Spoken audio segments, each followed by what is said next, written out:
Assalamualaikum warahmatullahi wabarakatuh. Saya Septi Kurnia Prastiwi, dosen dari Manajemen Bisnis Syariah, Fakultas Ekonomi Bisnis Islam IAIN Surakarta. Pada kesempatan kali ini saya akan menjelaskan materi tentang penulisan dalam komunikasi bisnis ya. Jadi dalam dunia bisnis ya, penulisan komunikasi bisnis itu menjadi hal yang penting ya. Apalagi dalam dunia bisnis ada korespondensi bisnis di mana perusahaan itu akan mengirimkan surat-surat ya kepada internal perusahaan maupun bisa eksternal perusahaan, misalnya kepada konsumen maupun kepada rekanan. Nah, untuk itu kita perlu mengetahui ya seluk-beluk dari penulisan komunikasi bisnis yang efektif itu seperti apa. Nah, ada beberapa tujuan dalam prinsip dari penulisan bisnis, yaitu ini sangat dibutuhkan dalam komunikasi bisnis karena apa? Daya ingat manusia itu kan terbatas, sehingga perlu adanya tulisan ya, yang tentunya ini akan menjadi dokumentasi yang baik untuk mengingat orang-orang yang sudah membuat surat tersebut. Nah, kemudian ada beberapa fungsi dan manfaat dari penulisan bisnis. Yang pertama adalah sarana dalam memberikan informasi. Jadi pesan apa yang akan kita sampaikan, informasi yang akan kita sampaikan, kita tulis dengan baik agar itu menjadi sangat informatif kepada pembacanya.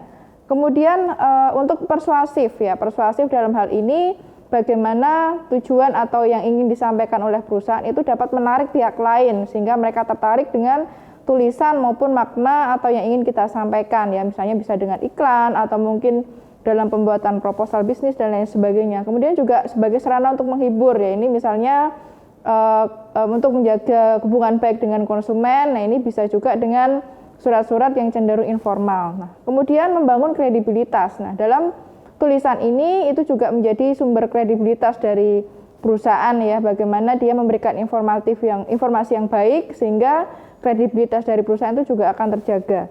Selanjutnya bagaimana kita bisa menyampaikan dan menyebarkan niat baik. Jadi ide-ide dari perusahaan ya dituangkan dalam tulisan sehingga itu akan diterima dengan baik oleh konsumen atau pembacanya sehingga citra baik dari perusahaan juga tetap terjaga. Kemudian ini menjadi sarana untuk kolaborasi dengan audiens, di mana dengan pesan yang tertulis surat-surat bisnis tadi disampaikan kepada audiens. Nah, mereka juga nanti bisa membacanya dengan baik, kemudian bisa memberikan feedback atau umpan balik kepada si penulis pesan. Kemudian ada tujuan dari penulisan bisnis ya. Yang pertama adalah untuk referensi masa depan. Nah, di sini kenapa referensi masa depan? Karena histori dari tulisan-tulisan tadi atau mungkin laporan ya, itu bisa disimpan, diarsipkan dengan baik. Nah, ini akan digunakan untuk referensi masa depan. Jikalau di masa depan perusahaan akan membuat suatu kebijakan atau keputusan, itu bisa didasarkan dari laporan-laporan atau histori dari surat sebelumnya. Kemudian selanjutnya adalah tujuannya adalah untuk menghindari kesalahan ya. Jadi adanya backup atau mungkin arsip yang bagus dari surat-surat sebelumnya atau laporan sebelumnya maupun juga proposal. Nah, ini akan menjadi contoh ya, misalnya kita akan membuat surat yang sama, kita sudah punya contoh yang sebelumnya yang sudah bagus seperti itu. Kemudian persyaratan hukum, jadi ada mungkin dokumen-dokumen yang harus kita simpan nanti untuk misalnya ada auditor atau apa, itu kita ada dokumen-dokumen yang sudah ada di perusahaan. Kemudian tujuan lainnya adalah akses luas, karena dengan tulisan ini misalnya kita bisa sebarkan melalui email ya, surat elektronik atau mungkin juga via pos. Nah, ini jangkauannya akan lebih luas ya. Kemudian tujuan yang selanjutnya adalah untuk pengambilan keputusan yang efektif. Tadi misalnya perusahaan ingin mengambil suatu keputusan tertentu untuk perusahaan, dia bisa berdasarkan informasi-informasi sebelumnya yang sudah dihimpun dari laporan-laporan yang sudah diarsipkan oleh perusahaan, sehingga keputusan yang diambil tentunya akan lebih tepat dan akurat. Selanjutnya adalah prinsip dalam penulisan yang efektif ya. Yang pertama adalah bagaimana kita bisa membuat kesatuan ya, di mana kesatuan itu adalah menghimpun kata-kata, kalimat, pesan itu agar bisa dipahami oleh audiens. Yang kedua adalah koherensi. Koherensi itu adalah kejelasan dari kalimat yang akan kita buat. Jadi usahakan agar tidak ambigu ya, paragraf antar paragraf dapat dimengerti dan satu kesatuan seperti itu secara keseluruhan. Kemudian hindarilah jargon ya, karena kalau dalam komunikasi bisnis ini kan cenderung formal dan ini akan mewakili perusahaan sehingga kita menghindari kata-kata yang cenderung hiperbola atau mungkin kurang jelas ya, atau kata-kata yang terlalu menjanjikan ya, karena itu akan berakibat buruk ya kalau misalnya pembacanya itu kedepannya akan menagih dari jargon-jargon yang sudah dibuat oleh perusahaan. Yang selanjutnya adalah akurasi ya. Akurasi itu di mana kita bisa mengirimkan tulisan yang secara akurat ya. Kemudian kita harus memeriksa dan sunting kembali surat yang akan kita kirimkan itu dengan cermat. Jadi jangan sampai ada salah penulisan, bahkan salah pengiriman alamat atau tujuan. Yang selanjutnya adalah keringkasan ya. Jadi usahakan adalah tulisan kita itu secara ringkas, singkat dan dapat dipahami. Kemudian bagaimana agar tulisan yang kita buat atau perusahaan buat itu dapat diterima efektif oleh audiens. Jadi sebelum kita menulis surat, seyogyanya kita harus mengetahui dulu audiens kita siapa. Ya, tujuan kita membuat surat itu kepada siapa itu harus kita ketahui dulu. Kemudian kita telaah profil audiens, siapa, apakah mahasiswa ataukah konsumen ataukah pejabat di perusahaan lain. Nah, itu akan beda penanganannya dalam pembuatan sasaran tulisan ya. Kemudian selanjutnya setelah kita tahu siapa audiens kita harus memahami kebutuhan mereka dan harapan mereka. Mereka ingin apa? Konsumen ingin apa dari tulisan kita? Misalnya mereka kaum milenial tentunya tidak ingin tulisan yang terlalu bertele-tele atau basa-basi ya, sehingga kita bisa menyesuaikan gaya penulisan kita untuk mereka. Apakah memang ini pesan persuasif ataukah pesan yang cenderung formal? Nah, kalau jika pesan persuasif kita bisa menyesuaikan dengan audiens kita, sehingga kita bisa menerapkan prinsip AIDA di dalam penulisan pesan ya. Kalau untuk persuasif misalnya bagaimana agar pesan itu bisa menarik mereka, kemudian mereka tertarik untuk membaca lebih lanjut ya. Kemudian bisa juga nanti tujuannya adalah action ya kalau itu memang pesan persuasif. Nah, langkah apa saja dalam menganalisis audiens? Yang pertama tadi identifikasi audiens utama. Audiens utama kita siapa? Sebelum kita membuat tulisan kita harus tahu dulu ya audiens kita siapa. Kemudian ukuran dan distribusi geografis audiens. Nah, ini kira-kira audiens kita itu berlatar belakang dari mana saja? Apakah memang dari Pulau Jawa misalnya, ataukah dari kepulauan yang lain, atau bahkan dari mancanegara? Karena ini terkait dengan bahasa dan gaya penulisan ya. Kalau misalnya memang mereka banyak dari mancanegara, tentu kita akan menggunakan bahasa yang internasional, bahasa Inggris misalnya. Tapi kalau misalnya rata-rata dari negara Indonesia, ya kita bisa menggunakan bahasa nasional Indonesia. Atau misalnya audiens kita ternyata dari daerah yang pelosok, misalnya mereka tidak tahu bahasa apa, masih menggunakan bahasa daerahnya, ya seyogyanya kita bisa menggunakan bahasa tersebut ya, bahasa daerahnya. Kemudian tentukan komposisi audiens. Nah, ini kita lihat usianya berapa ya, apakah mereka anak-anak ataukah anak muda atau mungkin sudah dewasa. Nah, ini juga terkait dengan gaya penulisan tadi ya. Kalau anak-anak ya tentu bisa diselingi dengan gambar atau mungkin kerangka model seperti itu yang bisa menarik minat anak kecil untuk membaca. Atau kalau anak muda atau generasi milenial ya dibuat bahasa-bahasa yang nanti para kaum muda ini bisa tertarik melihat tulisan kita.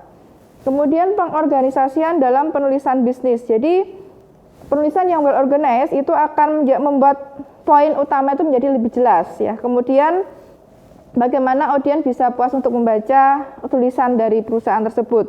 Kemudian pengorganisasian penulisan yang baik itu akan membantu menerima pesan dengan baik dan menghemat waktu audiens. Jadi audiens nggak perlu bertele-tele atau mungkin harus membaca berulang kali agar paham seperti itu.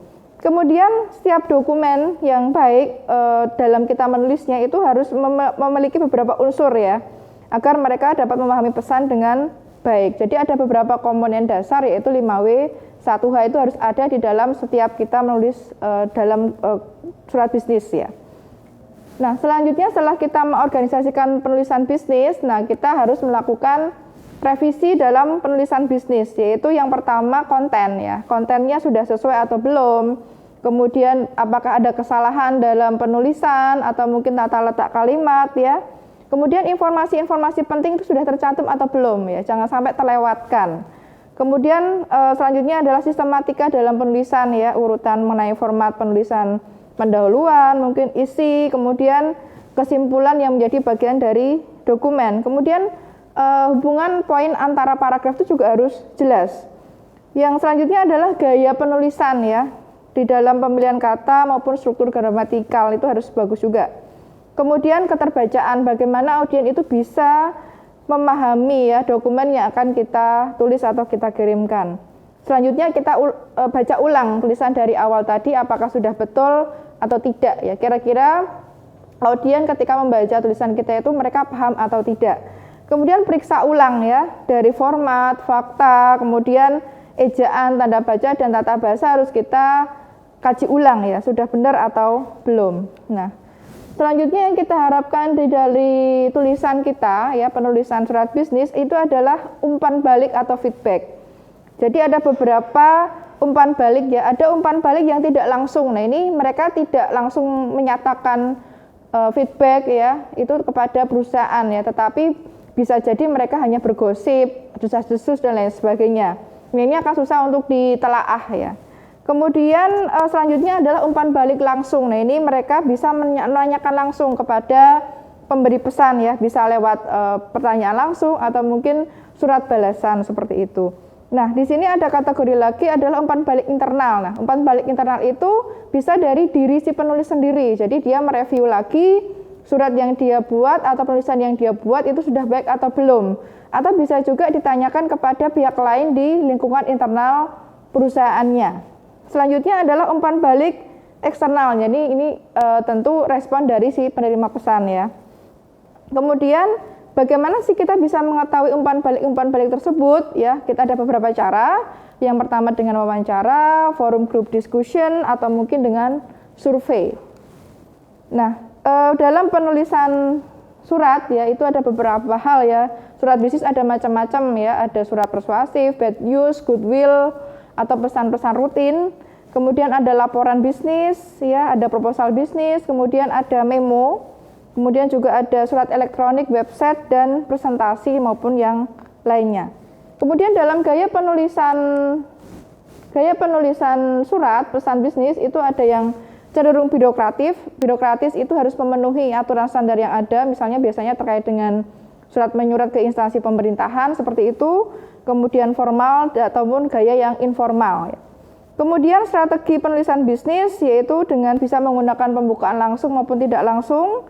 Kemudian kita bisa melakukan penekanan pada hal-hal tertentu, misalnya dengan membuat bold ya. Kemudian juga kalimat aktif maupun kalimat pasif kita bisa komunikasikan, kemudian dengan visual tulisan ya. Kemudian business letter ini itu pesan singkat ya, bagaimana kita bisa mengirimkannya kepada internal maupun luar organisasi. Nah, ini biasanya untuk memperbaiki citra perusahaan tentu harus ada kop surat maupun identitas yang jelas dari perusahaan ya. Kemudian fungsi-fungsi surat bisnis itu ada beberapa hal. Yang pertama tentu adalah untuk tadi catatan referensi di masa mendatang, kemudian kesan yang lebih lama, karena kalau kita ingin mengetahui info lagi, kita bisa membuka surat tersebut. Kemudian bisa menjangkau lebih luas sebagai dokumen hukum dan membangun niat baik atau goodwill. Nah, untuk kita agar berkomunikasi yang efektif, itu kita harus menulis surat tersebut dengan ringkas, jelas ya. Kemudian juga memperhatikan rasa hormat ya kepada si penerima tadi, kemudian bagaimana tiap kata yang kita susun atau kalimat itu bisa berkontribusi untuk mencapai tujuan dari penulisan tersebut. Kemudian paragraf juga harus fokus pada ide, kemudian pesan ditulis secara lengkap ya dan bebas dari kesalahan. Ada beberapa macam ya tentang surat bisnis, yaitu surat resmi ini biasanya ditujukan kepada badan pemerintahan atau instansi yang resmi, kemudian demi official letters itu ini lebih rahasia ya. Jadi ditujukan kepada dengan menunjukkan nama langsung ya kepada siapa kita akan menulis surat tersebut, karena ini harus segera dieksekusi atau diberikan balasan lebih cepat seperti itu. Kemudian ada internal letters atau surat internal, itu bisa berupa memo ya. Kemudian ada form letters, itu misalnya korespondensi rutin, pemberitahuan, janji, dan sebagainya. Tadi kita berbicara mengenai memorandum ya. Memo ini biasanya digunakan hanya untuk lingkup internal organisasi, jadi tidak diperkenankan untuk digunakan kepada pihak eksternal organisasi. Nah, ini catatan yang sangat membantu untuk berkomunikasi di internal organisasi ya. Kemudian Nah, ini sebagai suatu sarana komunikasi resmi yang digunakan di internal organisasi. Apa saja fungsinya? Yang pertama adalah menyampaikan pesan tentang jadwal, mungkin ya, untuk mengingatkan jadwal schedule di suatu perusahaan, mengumpulkan laporan berkala, kemudian mengkomunikasikan jika ada perubahan-perubahan dalam organisasi, memberikan instruksi kepada staf, kemudian menyesuaikan keputusan ya, misalnya ada keputusan yang berubah, atau tadi misalnya kita baru saja ditelepon atau di WA tentang suatu instruksi tersebut, nah kita pindahkan ke dalam memo akan lebih akurat seperti itu. Kemudian bisa juga untuk menanyakan informasi khusus tertentu, misalnya kita membutuhkan data dari divisi pemasaran, nah kita bisa menuliskan memo, data yang kita butuhkan, kemudian kita kirim ke bagian yang terkait. Yang kedua, yang selanjutnya adalah menulis saran ya, jadi kita bisa memberikan saran-saran melalui memo tersebut kepada rekan sekantor maupun yang divisi lain atau mungkin ke atasan ya. Bagaimana kita bisa menulis memo yang efektif? Yang pertama tentu orientasi kepada audiens. Pada siapa kita akan menulis memo? Apakah kepada atasan atau rekan sekerja atau divisi yang lain? Yang kemudian adalah profesionalitas kita dalam menulis memo. Kemudian adalah penekanan subjek ya. Apa yang akan kita tulis itu harus secara jelas dan lugas ya. Jadi tidak perlu bertele-tele ketika kita membuat memo. Selanjutnya adalah format langsung tadi ya. Demikian mungkin yang perlu saya sampaikan mengenai penulisan dalam komunikasi bisnis. Terima kasih. Wassalamualaikum warahmatullahi wabarakatuh.